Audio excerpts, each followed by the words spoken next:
My name is Stacy Hernandez, and I am 30 years old.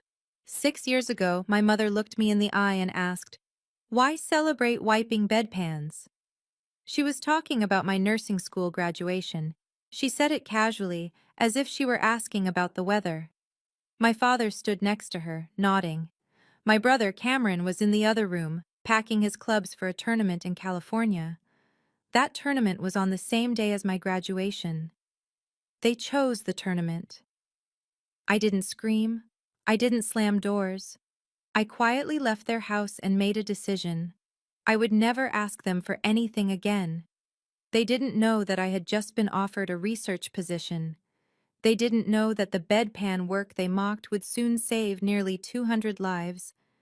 And when they walked into that ballroom years later, dressed in their finest, ready to network with Arizona's elite, what they witnessed made them hang their heads in shame.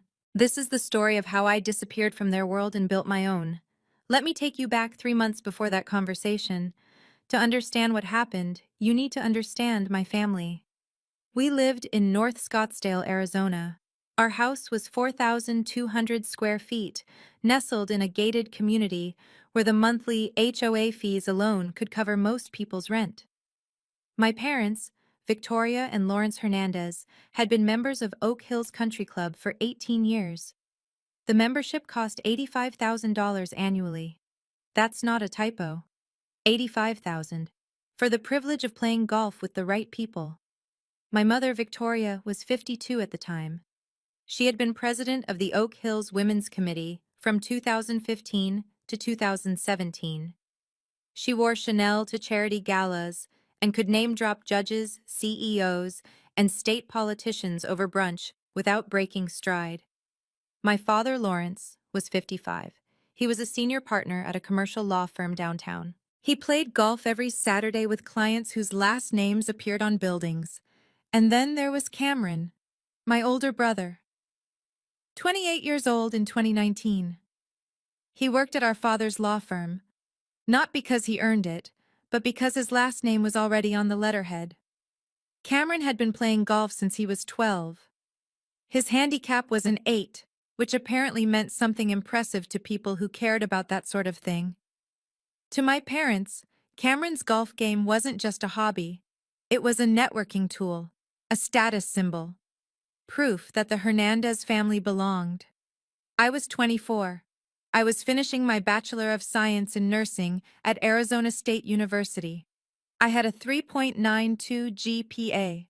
I had a $12,000 per year scholarship that covered half my tuition, and I worked 20 hours a week at Phoenix Memorial Hospital as a nurse's aide to cover the rest. I lived in a 480 square foot studio apartment in Tempe, 15 miles from my parents' house. I drove a 2011 Honda Civic with a crack in the windshield. We had family dinners 3 times a month. That was the rule. Every dinner followed the same script. I remember one night in February 2019. We sat at the long oak dining table, 8 seats but only 4 of us. My mother poured wine for herself, my father, and Cameron. I got water. Not because I asked for it, but because no one offered me wine. The conversation began, as it always did, with Cameron. "Cameron, darling," my mother said, cutting into her salmon. "Did you speak with the club pro about your putting? The Andersons will be watching at the tournament. First impressions matter." Cameron nodded. "I've been working on it. Coach thinks I can drop 2 strokes by May." My father leaned forward. "The Andersons' son is a VP at Remington Holdings. If you play well, Lawrence, it could open doors for the firm." I sat at the far end of the table, closest to the kitchen. The chandelier light reflected off their wine glasses. I had a glass of water with a lemon wedge I'd put in myself. I tried. I shouldn't have, but I did. "My graduation is May 18th, I said quietly. The table went silent, for exactly 3 seconds. Then my father turned to Cameron. "What time is your tea time in California?"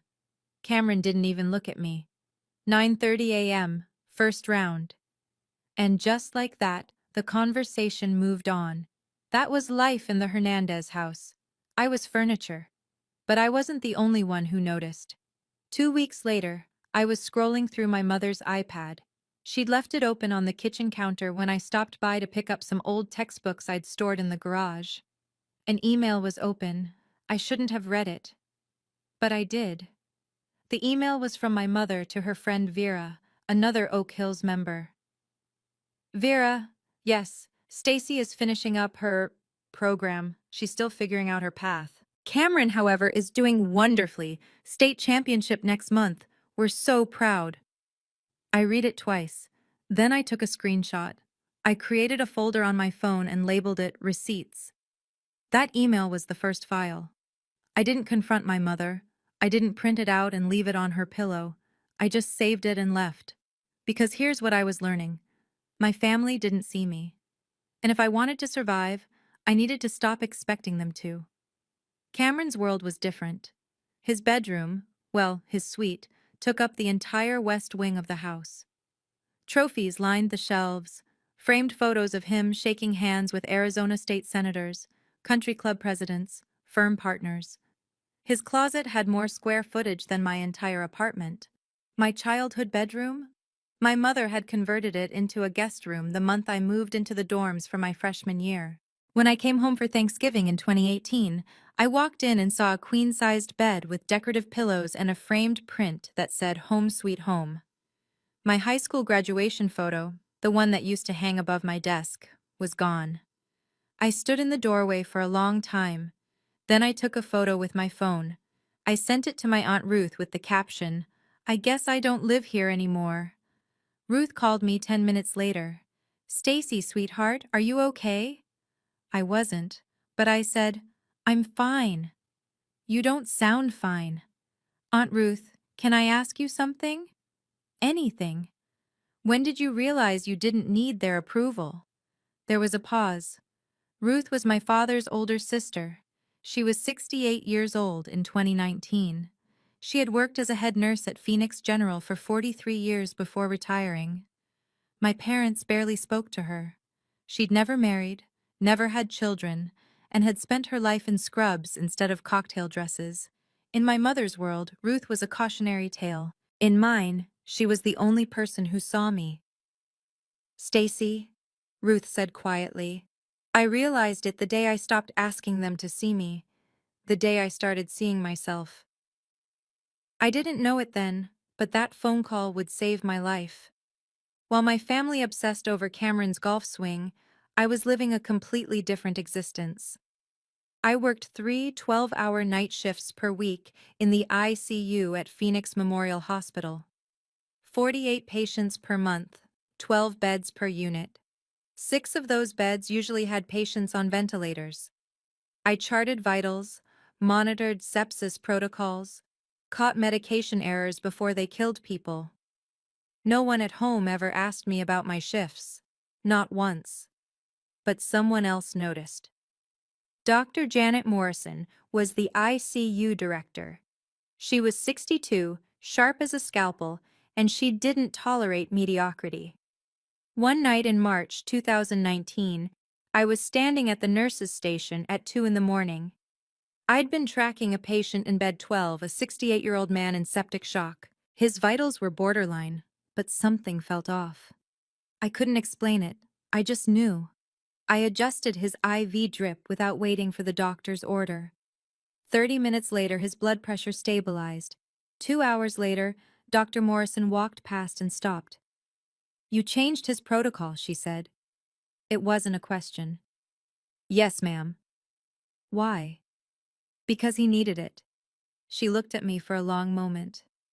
"Come to my office tomorrow before your shift."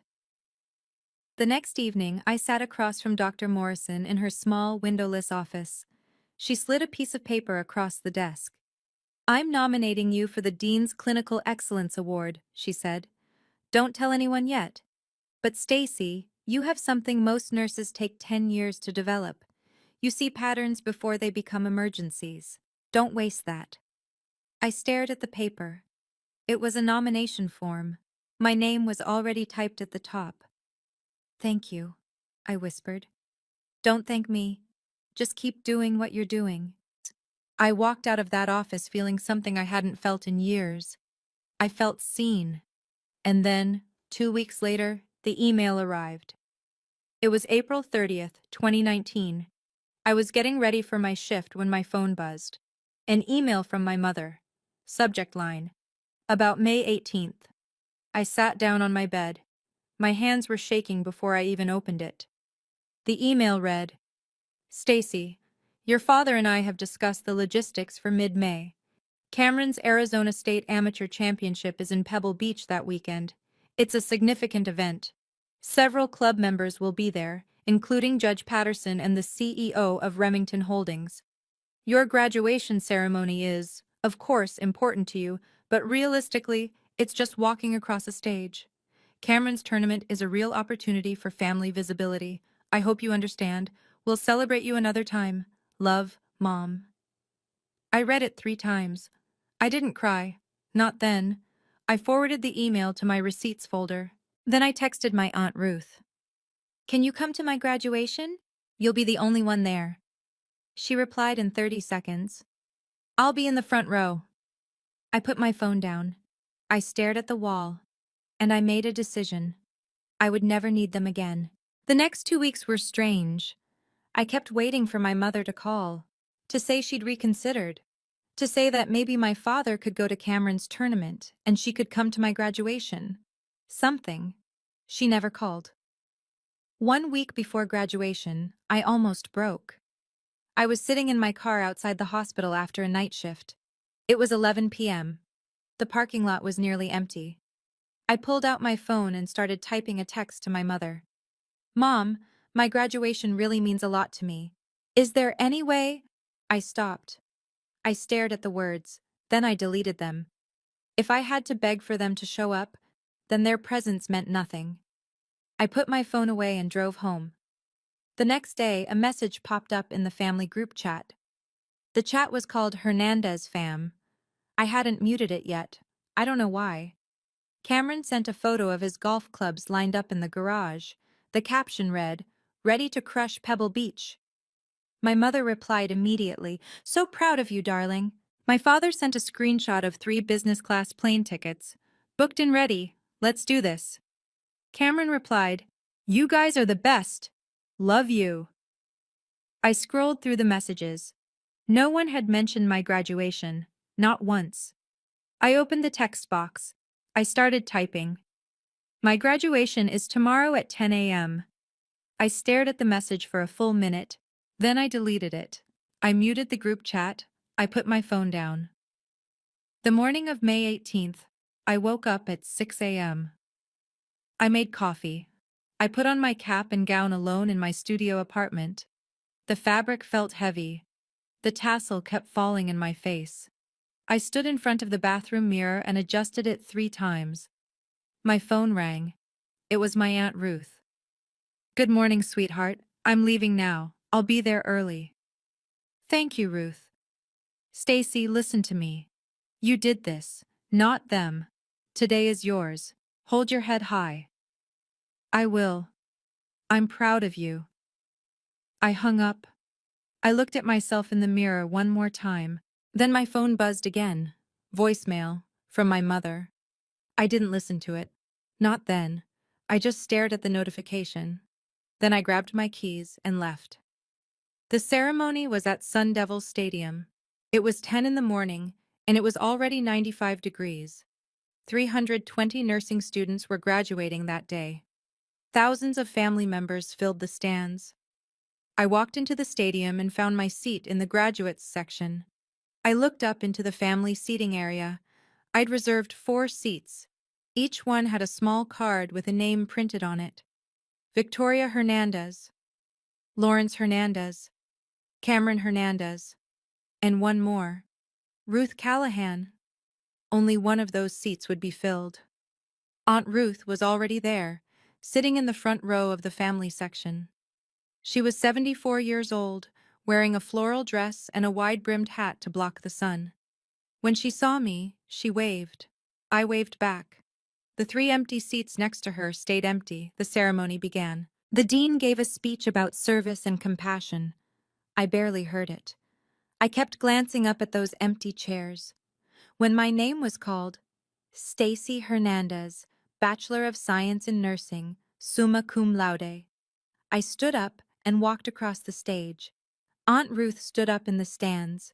She clapped so loudly that people around her turned to look. She was the only person standing in that entire section. I received my diploma. I shook the dean's hand. I smiled for the camera. And the whole time, I could feel the absence of those 3 empty chairs like a weight pressing down on my chest. After the ceremony, I walked back to find Aunt Ruth. She was waiting at the edge of the stadium, tears streaming down her face. "I'm so proud of you," she said, pulling me into a hug. "Thank you for being here. Nowhere else I'd rather be." We stood there for a moment. Then my phone buzzed. Instagram notification. I opened it. My mother had posted a photo. It was a picture of her, my father, and Cameron standing on a golf course. The sky was blue. The grass was impossibly green. Cameron was holding a golf club, grinning. My mother had her arm around him. My father was smiling in the background. The caption read, "Watching my champion compete today. So proud of this young man. Family is everything. Hashtag proud mom. Hashtag Pebble Beach. Hashtag family first." The post had been uploaded at 11:15 a.m., 15 minutes after I walked across the stage.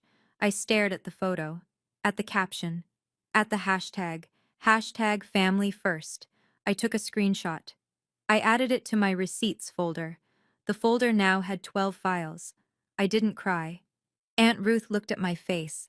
"Stacy? Can we leave now?" "Of course." We walked to her car in silence. She drove me back to my apartment. On the way, I finally listened to my mother's voicemail. Her voice came through the speaker, bright and casual, like she was calling to ask about dinner plans. "Stacy, hi, darling. We're boarding now. I just wanted to say, don't be dramatic about this. It's not like you're becoming a real doctor. This is just practical. You'll have many graduations in life. Cameron only has one shot at state championships. We'll talk soon. Love you." I listened to it once. Then I saved it. Aunt Ruth glanced over at me. "Are you okay?" I stared out the window. The Arizona desert stretched out on both sides of the highway. Saguaro cacti stood tall and silent against the sky. "Aunt Ruth, can I ask you something?" "Anything." "When does it stop hurting?" She was quiet for a long time. Then she said, "When you stop expecting them to change." I nodded. I didn't say anything else. That night, I sat alone in my apartment. I opened my laptop. I looked at the folder labeled Receipts, 12 files, emails, screenshots, voicemails. I didn't open them. I didn't need to. I knew what they said. I closed the folder, then I opened a new one. I named it Phoenix Memorial Research. I started typing. June 3rd, 2019. My first official shift as a full-time ICU nurse at Phoenix Memorial Hospital. 36 hours per week. 12-hour shifts. 3 days on, 4 days off. Starting salary, $58,000 per year. It wasn't much, but it was mine. I walked into the ICU at 6:30 in the morning. The unit had 12 beds. 8 of them were occupied. 4 patients were on ventilators. The air smelled like disinfectant and the faint metallic tang of blood. Monitors beeped in steady rhythm. The lights were fluorescent and harsh. I loved it. My first patient was a 68-year-old man in bed 12. Septic shock, blood pressure unstable. He'd been in the ICU for 4 days. The night shift nurse handed me his chart and said, "Good luck, he's a fighter." I spent 14 hours with that patient. I checked his vitals every 30 minutes. I adjusted his IV drips. I monitored his oxygen levels. I charted everything. At 11 p.m., his blood pressure finally stabilized. When I left the hospital that night, my feet ached. My scrubs smelled like sweat and disinfectant. My hair was falling out of its ponytail. And I felt more alive than I had in months. My coworker, Linda, caught up with me in the parking lot. "Stacy, you okay? You've been here 14 hours straight." "I'm fine," I said. I just like staying busy. Linda gave me a look. Girl, you need to go home and sleep. I will. But I didn't. I went home and opened my laptop. I started documenting the sepsis case from bed 12. I noted the interventions that worked, the ones that didn't, the patterns I was starting to see. At 2 in the morning, Dr. Morrison walked past my station during her rounds. She stopped when she saw me still there. You're still here? I wanted to make sure he stabilized. She looked at me for a long moment. Come to my office tomorrow. We need to talk. The next day, I sat across from Dr. Morrison again. She leaned back in her chair and folded her arms. Stacy, I've been watching you. You chart better than nurses with 10 years of experience. You catch things before they become emergencies. I want you on a project. What kind of project? Sepsis intervention. We're going to track every sepsis case in this ICU for the next 12 months. I want to see if we can reduce intervention time and improve outcomes. You'll lead data collection. I stared at her. Me? You don't miss anything, Stacy. That's rare. If this works, we'll submit the findings to the Journal of Critical Care. Your name will be first author. My name? You'll earn it. I walked out of her office in a daze. That night, I called Aunt Ruth. Ruth, something happened today. Good or bad? Good, I think. Dr. Morrison asked me to lead a research project. Ruth was quiet for a moment. Then she said, Stacy, do you know why I became a nurse? Why? Because I wanted to matter in a way that didn't require anyone's permission. You're doing that now. I smiled. For the first time in weeks, I smiled. Meanwhile, my family was silent. From June to December 2019, my parents called me 3 times. Once on my birthday in July. Once to invite me to Thanksgiving. Once in early December to ask if I was coming home for Christmas. I didn't answer any of the calls. Cameron never called at all. I didn't block their numbers. I just let them ring. Let the voicemails pile up. I didn't listen to them. In late November, my mother sent me an email. Subject line: Thanksgiving. Stacy, we'd love to see you for Thanksgiving. Cameron is bringing his new girlfriend, Sophie. It would mean a lot to have the whole family together. I read the email twice. Then I closed it. I didn't reply. On Thanksgiving Day, I worked a 12-hour shift in the ICU. I ate turkey in the hospital cafeteria with Linda and 2 other nurses. It was the best Thanksgiving I'd had in years. Every 2 weeks, I met Aunt Ruth at a cafe called Cafe Lux in Scottsdale. We'd sit at the same corner table by the window, looking out at Camelback Mountain. Ruth would order a cappuccino. I'd order black coffee, and we'd talk. Not about my parents, not about Cameron, just about life, about nursing, about the patients I was seeing, the research I was doing. One afternoon in October, Ruth looked at me over her coffee cup and said, Stacy, your mother called me last week. I looked up. What did she say? She asked if you were okay. I told her you were thriving. What did she say to that? Nothing. She just hung up. I nodded slowly. I wasn't surprised. Ruth reached across the table and put her hand over mine. You know what the hardest part is? Not that they don't see you. It's that they don't want to see you. I know. But you're building something they can't touch. And that's power, Stacy. Real power. By December 2019, the Sepsis Protocol Project was showing results. In 6 months, we'd tracked 48 cases. Average intervention time had dropped from 4.2 hours to 2.1 hours.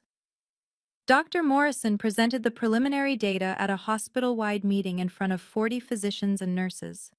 She stood at the front of the conference room with a PowerPoint slide showing our numbers. This data, she said, represents a potential 35% reduction in sepsis mortality, and it was driven by a nurse who graduated 6 months ago.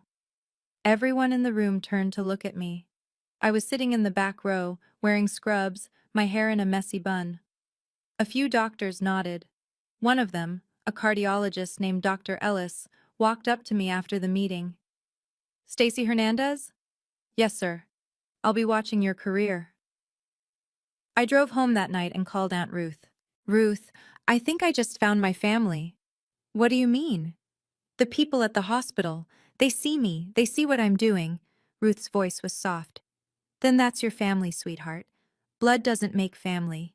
Seeing does." I hung up the phone and sat in my apartment. I looked around at the small space, 480 square feet, a futon, a desk, a kitchen the size of a closet. It was mine, and for the first time in my life, that was enough. March 2020. COVID-19 hit Phoenix. I'll never forget the first week. The ICU went from 12 beds to 24, then 36. We converted 2 entire floors into COVID units. Patients came in faster than we could chart them. Ventilators ran 24 hours a day. The sound of alarms was constant. I volunteered for the COVID ICU, 60 hours per week, sometimes 70. I wore full PPE for 12-hour shifts, gown, gloves, N95 mask, face shield. I couldn't eat. I couldn't drink. I could barely breathe. In the first 8 weeks, I watched 32 patients die, but I also saved lives. The sepsis protocol I'd been working on, it turned out that COVID patients who developed septic shock had better outcomes if we caught the signs early. The intervention time mattered. Every hour counted. By May 2020, I had saved 15 COVID patients from septic complications. By August, that number was 43. One night in June, I called Aunt Ruth at 2 in the morning. I was sitting in my car in the hospital parking lot. I'd just finished a shift where 3 patients died and 4 survived. "Ruth, I don't know if I can keep doing this." "Yes, you can. I watched 3 people die tonight. And you saved 4. I was crying. I hadn't cried in over a year, but that night I broke. "Is that enough?" I whispered. "Sweetheart," Ruth said gently, "you're doing what angels do." I wiped my face. I took a breath. I went back inside and started my next shift. By the end of 2020, I had saved 78 lives. February 2021. The Journal of Critical Care published our sepsis study. The title was Early Sepsis Intervention Protocol in ICU Settings, a 12-month prospective study. The first author was listed as Stacy Hernandez, RN, BSN. I was sitting in the hospital break room when Dr. Morrison sent me the link. I opened it on my iPad. I stared at my name in print. Stacy Hernandez, first author. I cried. Not sad tears, something else. Something I didn't have a word for. I took a screenshot of the first page. I sent it to Aunt Ruth. "We did it," she replied immediately. "No, Stacy, you did it." I wanted to send it to my parents, to show them, to say, see what I did? But I didn't, because I realized something in that moment. I didn't need them to see it. I already knew what I'd done. From 2020 to 2023, my parents didn't contact me once. Not during the pandemic, not after the publication, not ever. I checked my mother's Instagram occasionally, not because I missed her, just because I was curious. In 2021, she posted a photo of Cameron's engagement. He was on one knee in front of a woman named Sophie. The caption read, "Our boy is getting married, so proud." In 2022, they took a family vacation to Turks and Caicos. There were photos of my parents, Cameron, and Sophie on a yacht. Everyone was smiling. No one mentioned me. In 2023, Cameron made partner at the law firm. My mother posted a photo of him in front of the office with a plaque that read, "Hernandez and Associates." The caption, "Partner at 32. We always knew he'd make it. Hashtag proud parents." I wasn't in any of the photos. I closed Instagram. I didn't unfriend them. I didn't block them. I just let them exist in the background like ghosts. June 2022. I was promoted to Senior Clinical Nurse Specialist at Phoenix Memorial Hospital. I was 28 years old, the youngest person in the hospital's history to hold that title. My salary jumped to $78,000 per year. My role expanded. I wasn't just working in the ICU anymore. I was training new nurses. I was consulting on sepsis protocols across multiple departments. The hospital held a small ceremony. The CEO, Daniel Wright, handed me a certificate in front of about 150 staff members. "Stacy," he said, shaking my hand, "in 3 years, you've changed how we practice medicine here. That's not common." The room applauded. I looked out into the audience. Aunt Ruth was sitting in the front row, right in the family section. The 4 seats next to her were empty. After the ceremony, my coworker Linda came up to me. "Stacy, where's your family?" I smiled and turned to Aunt Ruth. "You're looking at her." October 2023. I was invited to present at the National Nurses Conference in San Diego. 800 nurses attended. I stood on a stage in the San Diego Convention Center and presented my sepsis research. The slide behind me read, 189 lives saved. That was the number. Not an estimate, not a guess. 189 documented cases where early sepsis intervention had saved a life. I finished my presentation, and the room gave me a standing ovation. It lasted 4 minutes. Afterward, a woman in her 60s approached me. She introduced herself as Linda Chen, a board member of the American Nurses Association. "Stacy, I'd like to nominate you for something. Can we talk?" We sat in a quiet corner of the convention hall. She pulled out a folder. "Have you heard of the Florence Nightingale Medal?" "Yes. It's awarded to nurses who demonstrate exceptional clinical excellence and measurable impact on patient outcomes. I'd like to nominate you for the 2025 award." I stared at her. "Me? You've saved 189 lives, Stacy. Your protocol is being used in 52 hospitals nationwide. You're exactly who this award was created for." I didn't know what to say, so I just nodded. "The ceremony will be in December 2025 in Scottsdale," she said, "at the Phoenician Resort." Scottsdale, my hometown. "I'll send you the nomination paperwork," she continued. "Finalists will be notified by September."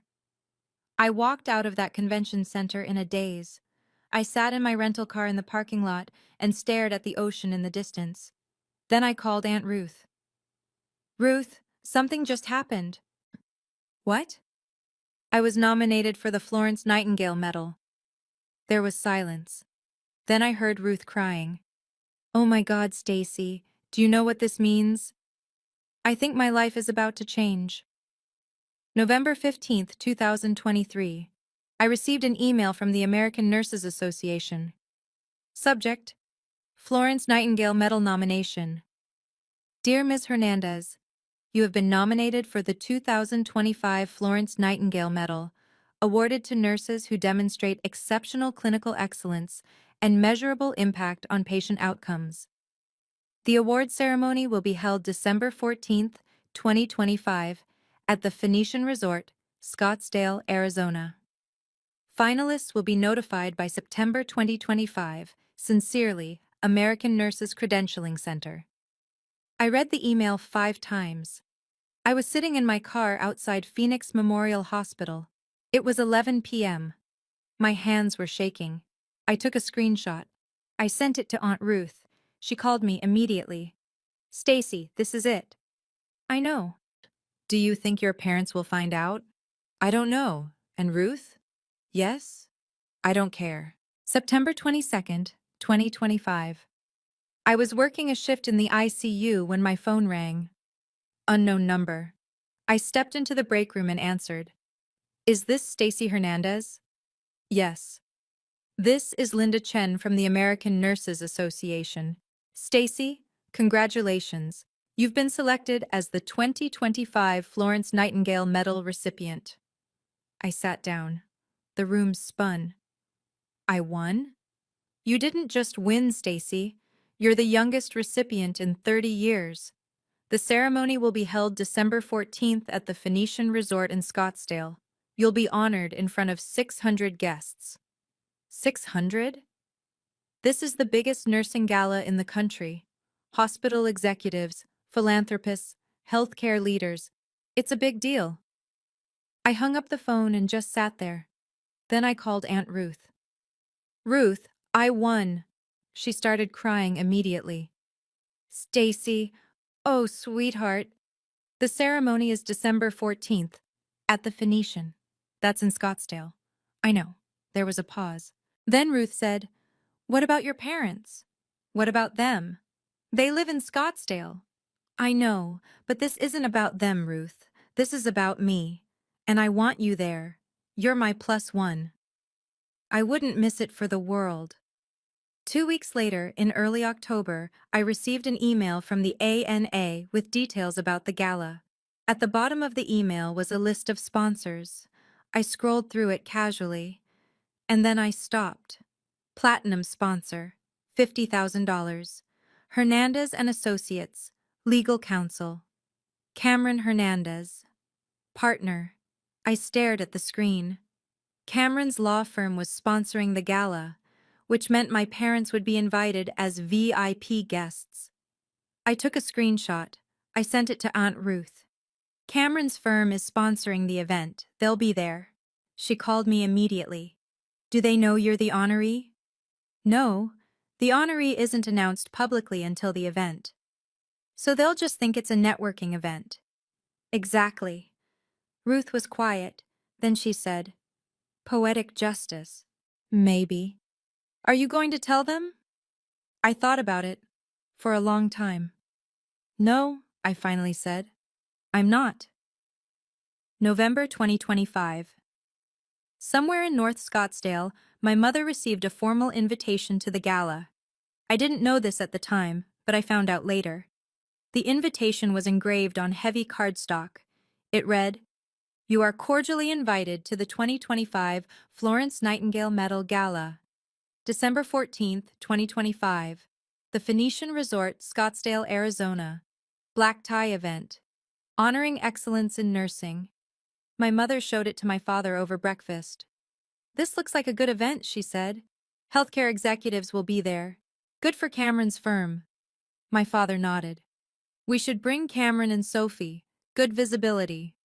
They RSVP'd. Yes. They had no idea who was being honored. December 10th, 2025. 4 days before the gala. I was sitting on my couch when my phone buzzed. A text from an unknown number. I opened it. Hi Stacy, this is Mom. We'll be in Scottsdale December 14th for a work event at the Phoenician. Would love to see you for coffee if you're free. It's been too long. Love, Mom. I read it 3 times. She didn't know. She had no idea. I took a screenshot. I sent it to Aunt Ruth. She has no idea. Ruth replied, Do you think you'll see her? I stared at the text for a long time. Then I replied to Ruth, Yes, but not the way she thinks. I didn't reply to my mother's text. I just let it sit there, unread, unanswered. December 13th, 2025, 1 day before the gala. I tried on my dress. It was midnight blue, floor length, with a fitted bodice. I'd bought it 2 months earlier. I stood in front of my bedroom mirror and looked at myself. I wasn't the 24-year-old girl who graduated alone anymore. I was 30. I had saved 189 lives. My research was published. My protocol was used in 52 hospitals. I didn't need them to see me, but tomorrow they would. I practiced my speech in the mirror. Good evening. My name is Stacy Hernandez. 6 years ago, I graduated from nursing school alone. I stopped. I shook my head. No, that's not how I would start. I would start with the patients, because that's what mattered. I called Aunt Ruth. Are you ready for tomorrow? I've been ready for 6 years. December 14th, 2025, 6 p.m. Aunt Ruth and I arrived at the Phoenician Resort. The ballroom was massive. 80 round tables draped in white linens. A stage at the front with a backdrop that read, Florence Nightingale Medal 2025. Crystal chandeliers hung from the ceiling. 600 guests in black tie attire. I wore my midnight blue dress. Aunt Ruth wore a formal navy gown. We walked in together. A woman at the entrance checked our names. Ms. Hernandez, you're at table 1, the honoree table. Table 1 was directly in front of the stage. I scanned the room. I found table 12, the VIP sponsor section. 4 place cards sat on the table. Mr. Lawrence Hernandez. Mrs. Victoria Hernandez. Mr. Cameron Hernandez. Mrs. Sophie Hernandez. They weren't there yet. Ruth and I sat down at table 1. She reached over and squeezed my hand. How are you feeling? I don't know yet. At 6:45, I saw them walk in. My mother was wearing a black Chanel gown. My father wore a tuxedo. Cameron was in a dark suit and Sophie, who I'd never met, wore a silver dress. They looked exactly like I remembered, polished, perfect, confident. They walked to table 12 and sat down. My mother immediately started scanning the room, looking for people to network with. She didn't look at table 1. She didn't see me. At 7:15, the lights dimmed. A woman walked onto the stage. It was Linda Chen, the ANA board member who had nominated me. Good evening, everyone, she said into the microphone. Thank you all for being here tonight. We gather to honor a nurse whose work has redefined critical care in America. The room went quiet. Over the past 6 years, Linda continued, this nurse has developed a sepsis intervention protocol that has been adopted by 52 hospitals nationwide. Her work has saved an estimated 189 lives. The screen behind her lit up. A slideshow began. Photos of hospital rooms. Blurred faces of patients. Quotes appeared on the screen. She saved my father. She didn't give up on me. She saw what the doctors missed. I glanced at table 12. My mother was smiling politely, sipping champagne. My father was leaning back in his chair. Cameron was checking his phone. They had no idea. At 7:25, Linda stepped forward again. Ladies and gentlemen, it is my honor to introduce the 2025 Florence Nightingale Medal recipient. The spotlight moved from the stage to the audience. It landed on table 1, on me. Please welcome Stacy Hernandez. The room erupted in applause. I stood up slowly. The camera zoomed in on my face. The screen behind the stage, 40 feet wide, showed me in real time. I looked at table 12. My mother's champagne glass slipped from her hand. It hit the table and tipped over. Champagne spilled across the white tablecloth. My father's mouth fell open. Cameron stared at the screen, then at me, then back at the screen. Sophie leaned over to Cameron and whispered something. He didn't respond. The entire ballroom, 600 people, stood up, a standing ovation. I walked toward the stage. The applause was deafening. When I reached the microphone, I looked out at the audience, at Aunt Ruth, who was crying, at table 12, where my family sat frozen. I took a breath, and I began. Good evening, my name is Stacy Hernandez. 6 years ago, I walked across a stage to receive my nursing degree. One person was there to see me. I paused. I looked at Aunt Ruth. My Aunt Ruth. The camera cut to Ruth. She was wiping her eyes. I won't lie, I continued. That hurt. But it also freed me. Because I realized something that night. I didn't need anyone's permission to save lives. I paused. I scanned the room. My eyes landed on my mother for 2 seconds. She was staring at me, her face pale. This medal isn't just mine, I said. It belongs to every nurse who was told they were just a nurse. To everyone who was underestimated. To the 189 patients who trusted me when I was 24 and scared and alone in an ICU at 2 in the morning. The room was silent. When I started this work, I said, my voice steady, I was told that nursing was practical, that it wasn't worth celebrating, that I stopped. I looked directly at my mother, wiping bedpans. The silence in the room was absolute. But here's what I learned. Every life I saved mattered. Every protocol I perfected mattered. Every hour I spent studying sepsis data mattered. Not because someone told me it did, but because I knew it did. The applause started again, slowly at first, then louder. Linda Chen stepped forward and placed the medal around my neck. It was heavy, gold, engraved with my name. The applause became a roar, a standing ovation that lasted 4 minutes and 15 seconds. I stood on that stage and looked out at 600 people. All of them were standing, clapping, including my parents. But they weren't clapping because they were proud. They were clapping because they had to. I stepped down from the stage. I walked past table 12 without looking at them. I went straight to table 1 and hugged Aunt Ruth. She whispered in my ear, "You did it, sweetheart. We did it." At 8:15 during the cocktail hour after the ceremony, I was standing near the bar with Aunt Ruth when I saw them approaching. My mother, my father, Cameron. They walked up slowly, like they were approaching a stranger. My mother spoke first. Her voice was shaking. "Stacy, sweetheart, we had no idea." I turned to face her. My voice was calm, steady. "No idea about what, Mom? That I became someone worth knowing?" She flinched. My father stepped forward. "Stacy, we're so proud." "You're proud now," I said quietly. "But you weren't there when I needed you to be." Cameron opened his mouth.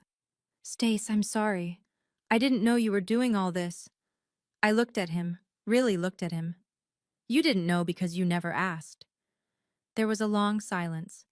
Sophie, standing behind Cameron, looked uncomfortable. She didn't say anything. My mother's eyes were red. "Stacy, please, can we talk? Can we—" "Mom," I said softly, "I'm glad you could see what I've built, but I didn't build it for you." I turned to Aunt Ruth. "I think we're done here." Ruth nodded. We walked away. Behind me, I heard my mother start to cry. I didn't look back. The next 10 days were strange. From December 15th to December 25th, I received 14 messages from my family. Text from my mother, December 15th. "Stacy, please call me. I need to explain." Voicemail from my father, December 16th. "Sweetheart, we made mistakes, but we're still your family." Email from Cameron, December 18th. "Stace, I'm sorry I wasn't there. Can we meet for coffee?" Text from my mother, December 20th. "I told the club about your award. Everyone is so impressed." I read each message. I didn't respond to any of them. On December 23rd, I called Aunt Ruth. "They keep texting," I said. "What should I say?" "What do you want to say?"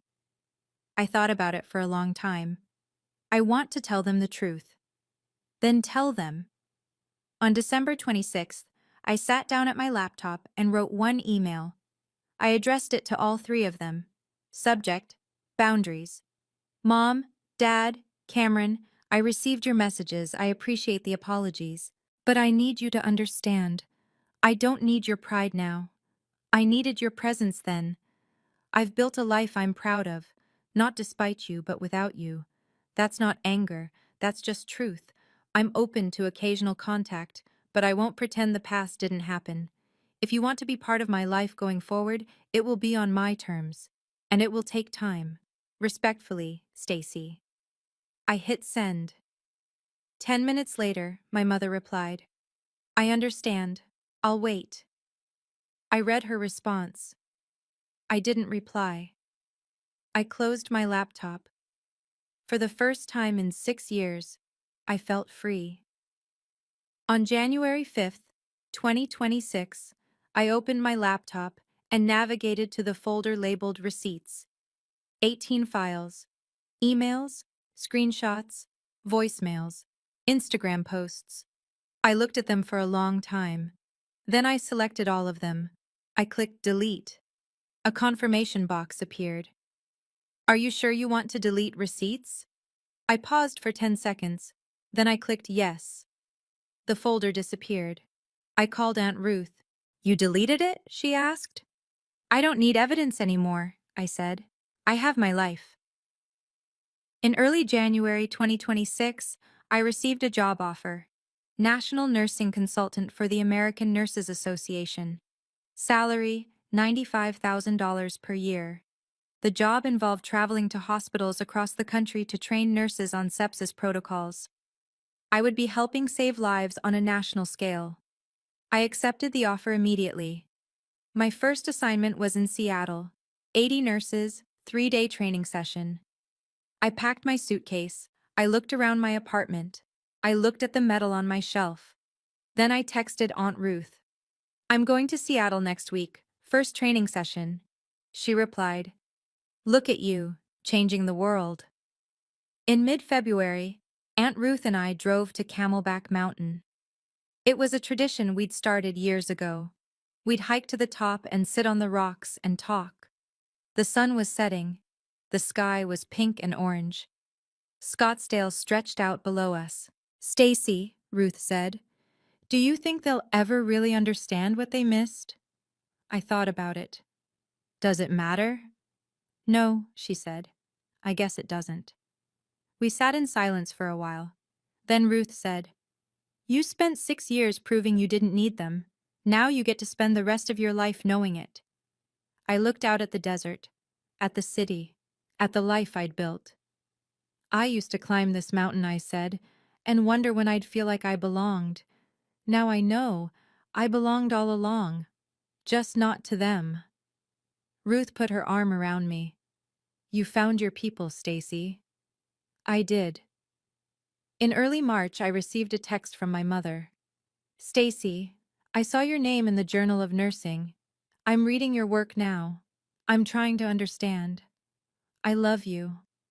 I read the message 3 times. I didn't reply immediately.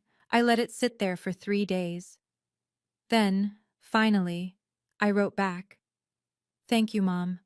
I appreciate that you're trying. It wasn't forgiveness. It wasn't reconciliation. It was just acknowledgement. And that was enough, for now. On a quiet Sunday afternoon in late March, I sat in my apartment. I looked at the medal on my shelf. I thought about the last 6 years, the nights I worked alone in the ICU, the patients I saved, the research I published, the award I won, the ballroom, the standing ovation, my mother's face when she realized who I'd become. And I realized something. I didn't need them to see me anymore, because I'd already seen myself. I thought about what I would say if someone asked me, was it worth it? And the answer was simple. Yes, because I chose myself. I chose my patients. I chose the people who saw me, like Aunt Ruth, like Dr. Morrison, like the 80 nurses I'd be training next week in Seattle. I chose the life I wanted, and that choice saved me. Before we wrap up, I want to say something.